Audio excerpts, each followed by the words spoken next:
Assalamualaikum warahmatullahi wabarakatuh. Alhamdulillah wa syukurillah wa la ilaha illallah wallahu akbar. La hawla wa la quwata illa billah. Allahumma salli wa sallim ala sayyidina Muhammad wa ala alihi wa sahbihi wa man tabi'ahum bi isanin ila yaumil qiyamah. Para shaimin, shaimat yang dirahmati Allah, pada kesempatan yang sangat baik ini saya ingin menyampaikan risalah doa, doa di bulan puasa. Dalam surah Al-Baqarah itu, di tengah-tengah ayat mengenai puasa, ada ayat tentang doa.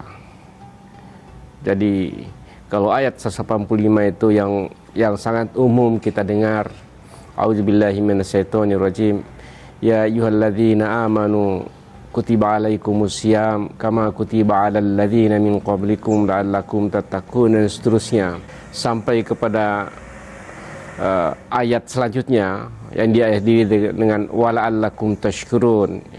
Nah, setelah itu ada satu ayat, wa idza sa'alaka ibadi anni fa inni qarib ujibud da'watad da'i idza da'an falyastajibu li wal yu'minu bi la'allahum yarsudun.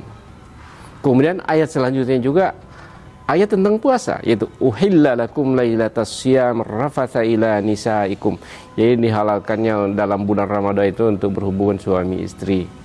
Lalu mengapa ayat doa terselip di sela-sela ayat mengenai puasa? Kaum muslimin yang berbahagia, dalam sebuah hadis, Rasulullah meriwayatkan, Rasulullah bersabda bahwa ada 3 kelompok orang yang berdoa di mana Allah malu untuk tidak mengabulkannya. Yang pertama adalah doa pemimpin yang adil. Jadi doa pemimpin yang adil itu insya Allah doa yang akan selalu dikabulkan oleh Allah Subhanahu wa taala. Untuk dia bekerja keras untuk perbaikan rakyatnya, kesejahteraan rakyatnya, melayani kepentingan rakyat, memperlakukan rakyat dengan adil dan segala hal sehingga rakyat merasakan kenyamanan dari pemimpin itu, dan doa pemimpin yang memberikan kenyamanan kepada rakyat, kesejahteraan kepada rakyat, itu akan selalu dikabulkan oleh Allah Subhanahu wa taala. Kemudian yang kedua, doa orang yang dianiaya. Jadi doa orang yang dianiaya juga Allah malu untuk menolaknya.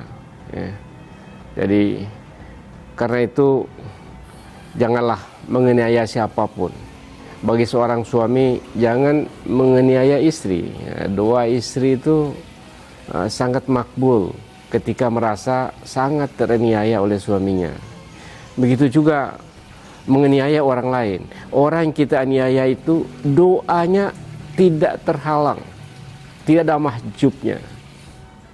Jadi doa yang dikabulkan oleh Allah Subhanahu wa taala, dan Anda nanti akan mendapatkan balasan dari doa orang yang teraniaya. Kemudian yang ketiga adalah doa yang orang yang berpuasa. Allah malu untuk menolak doa orang yang berpuasa sampai saat berbuka. Jadi doa bulan puasa ini adalah doa yang insya Allah akan selalu dikabulkan oleh Allah. Doa itu tidak perlu juga berteriak-teriak, karena Tuhan itu dekat. Jadi kata Allah, wa idza sa'alaka ibadi anni, apabila hambaku bertanya tentang aku, maka katakanlah, aku sangat dekat dan mengabulkan doa-doa mereka yang apabila meminta kepadaku. Ini ayat ini turun ketika suatu saat para sahabat Rasulullah doa dengan teriak-teriak di padang pasir itu, di padang pasir teriak-teriak keras-keras. Allah sampai Rasulullah mengingatkan, turun ayat itu, tidak perlu berkeras-keras suara dalam berdoa, karena Allah itu sangat dekat sekali, dan akan mengabulkan doa siapa-siapa yang meminta kepada aku. Maka lanjutan firman Allah, maka ikutilah aku, berimanlah kepadaku.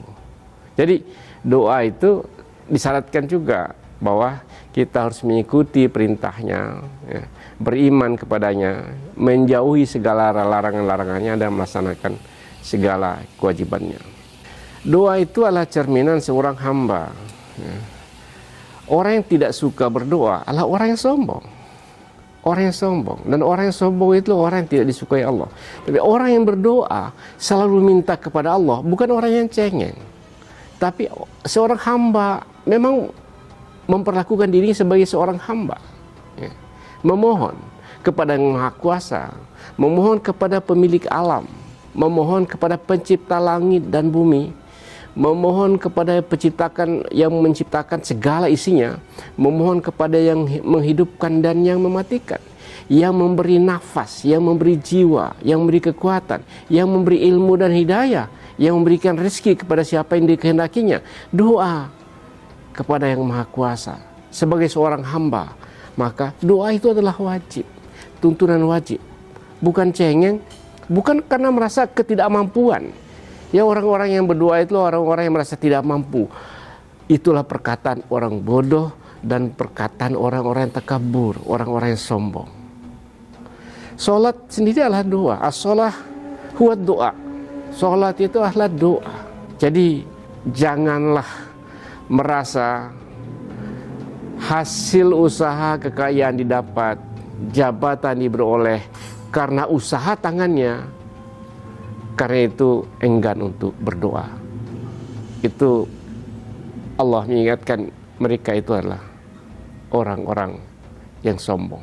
Doa itu adalah refleksi ketauhidan kita, pengakuan Allah yang Maha Berkuasa. Kita hanyalah seorang hamba yang apabila Allah menghendaki besok kita mati, ya kita pun mati. Atau seluruh kekayaan kita dalam sekejap hilang, sekejap juga akan hilang.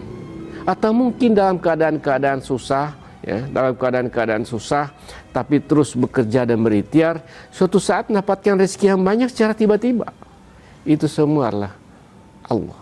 Jadi mari dalam puasa ini, di tengah-tengah kita menahan diri dari lapar dan haus, kita zikrullah, berdoa, mengingat sebagai hamba bahwa betapa kita ini lemah, bahwa kita berdoa kepada Allah, meminta kepada Allah apapun yang kita kehendaki. Memang doa tidak selalu langsung dikabulkan, tapi kalau janji Allah tidak pernah bohong, pasti akan dikabulkannya. Tidak sekarang, nanti pada saatnya apabila doa kita lakukan dengan penuh ketulusan dan meyakini kita adalah hamba di hadapan Tuhan yang Maha Besar.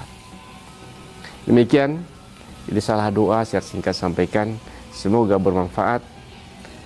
Selamat berpuasa. Fattaqullaha mastata'tum. Billahi fisabilil haq. Wassalamualaikum warahmatullahi wabarakatuh.